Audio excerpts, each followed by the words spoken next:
What is going on, everybody? Welcome back to Nintendo Land, and welcome back to episode 15 of Details You Missed in Funny Moments within Splatoon 3. Once again, thank you guys so much for sending in your comments down below and also your videos to Nintendo Land on Twitter. I have gotten so many, so of course we have another long list of videos for you guys today. So thank you so much for tuning in. If you enjoyed today's video, make sure you leave a like and subscribe. Now seriously, leave a like and subscribe. We are getting so close to 200,000 subscribers. Help us reach that goal by the end of the year by just subscribing to stay up to date on the content that you guys love. Also, a lot of you guys have been asking me about a playlist. Yes, there is an official playlist for this series up right now. You can see all previous 14 videos right now on the channel. Just go to the playlist of Splatoon 3 Details You Missed and you can check them all out there. But without further ado, let's jump into episode 15 of Funny Moments and Interesting Details That You Missed. If you go to the locker room, you'll notice some food on the table and some other stuff just kind of laid throughout the room where it looks like Inklings and Octolings were hanging out.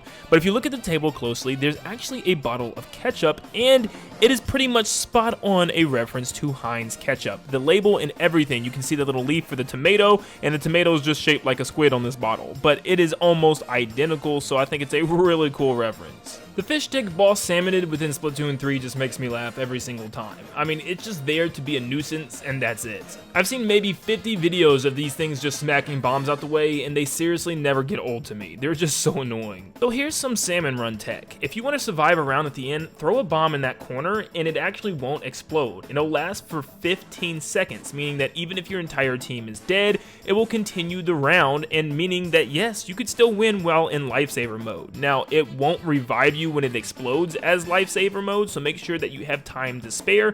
But yeah, about 15 seconds extension in order to keep everybody alive is kind of an insane glitch, and hopefully it doesn't get patched out if it's not already. So I thought I'd start a mini-series within this series. There is a Salmonid field guide that gives you a little bit of information based on all the Salmonid, and today I'm going to talk about two of them because there's some interesting information about their lore that a lot of people may have skipped over or just completely didn't look at all.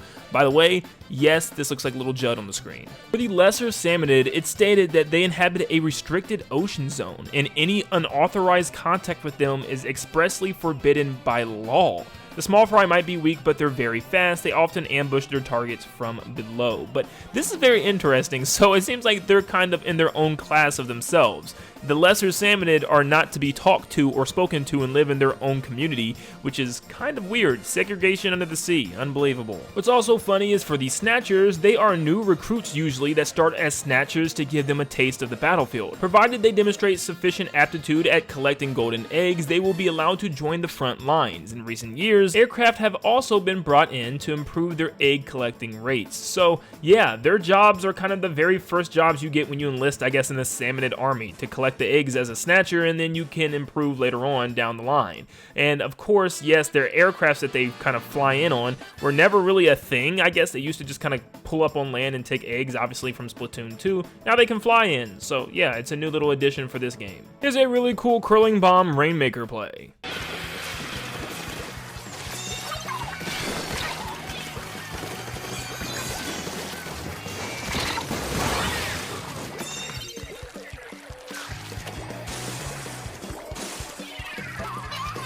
Sometimes to stay alive, you just gotta do whatever it takes at that situation, and that means kind of using whatever you can that's on the battlefield, even this cube.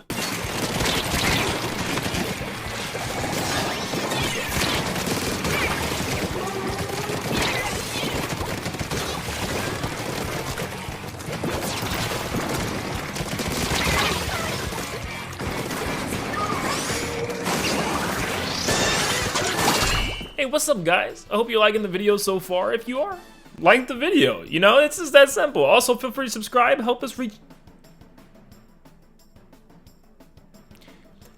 200,000 subscribers. We are super close. By the end of the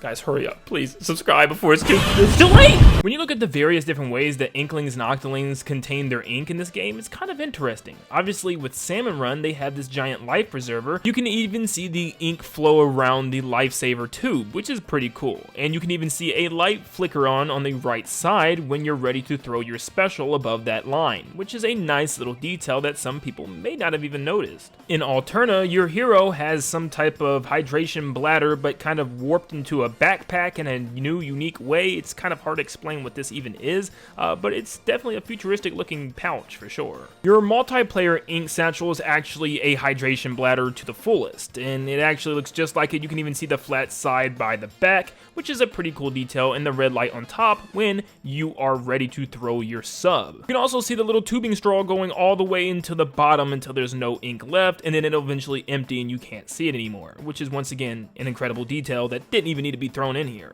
Of course, when you're first starting in the Splatlands, it's just a book bag with a water bottle tied to it, and of course a straw leading from the water bottle. And the red light's still there as well to tell you when you can throw your sub, which is pretty cool. Look, the squid roll is really good to get mobility, and it can even deflect things and be a temporary shield, but it can also be the biggest nuisance in the world if you're on the other end of it. I mean, seriously, this poor guy. That roller is doing literally everything but killing, which is just super annoying. I get it. Would you believe me if I told you that there's a video game that you can buy in Hotlantis called Octo Kong Country? Obviously, everything about this is based on Donkey Kong Country. The letters is the same red with the little stars in the middle of the logo, and you can even see what looks to be Donkey Kong in front in the squid form with a little tie. I think it's a bow tie instead of a regular tie. And then you can see Diddy Kong, the orange squid, in the background with a red hat on. Why is it called Octo Kong when they're squids? I don't know, maybe King K. Rool is an octopus in this game, but you can actually flip it around and see the back as well, and there's more information with pictures. There's an underwater level, obviously, just like Donkey Kong Country has with aquatic ambience, and there's just so many other pictures and stuff. Like one looks like they're in a cave and stuff. This is awesome. This is just a funny reference that they didn't have to do, but I'm glad they did it.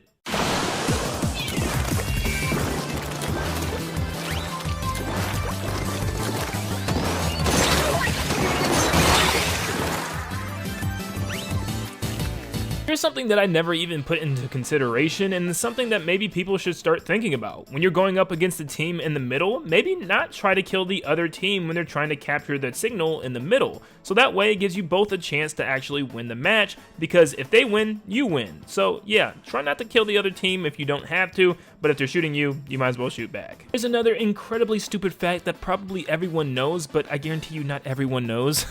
Yeah, the lobby itself is actually a coffee dispenser. It even has a little handle in the back, and you can see the little hole in the top front where obviously the coffee is dispensed from, and you can even tell that this lobby is plugged in from the back. There's a giant cord coming out the back, and it's plugged into the wall somewhere, which is just a nice little detail. So yeah, why are we going into coffee dispensers in order to warp into maps and go to different parts of this world?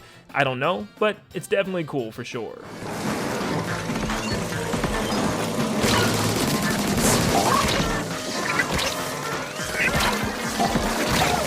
Odds are you didn't even notice what happened in this clip. 2 eggs just get launched from the ocean and just fly overhead towards the basket for no reason. I have no clue what this is, and I can't even explain this. Is this a new boss Salmonid? The ghost Salmonid is coming?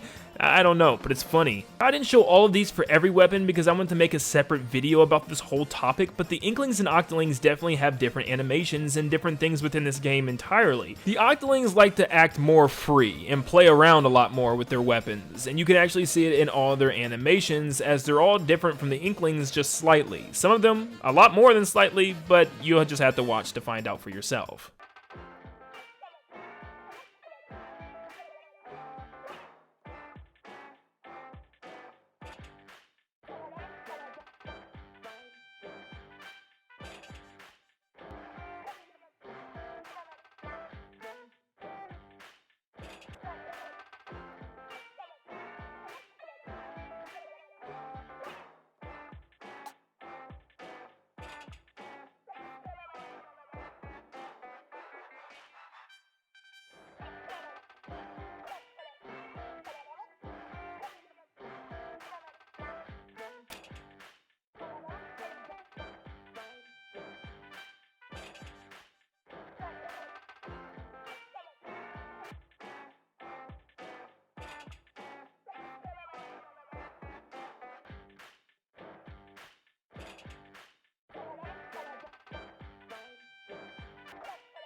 Yeah, you can definitely tell that Octolings are more laid back and playful. And that is all the facts that we have for you guys today in funny moments. Thank you guys so much for tuning in. If you enjoyed this video, please make sure you leave a like and subscribe to stay up to date on all things Splatoon 3 and everything Splatoon 3. If you also have your own comments that you would want to comment down below for a secret, or you want to share a video with me on Nintendo Land via Twitter, make sure you do so. And thank you so much for those that have already done it in the past 15 videos. So thank you so much, guys, for keeping this series ongoing. I could not have done it without you, and I will see you all on the next one. See you guys.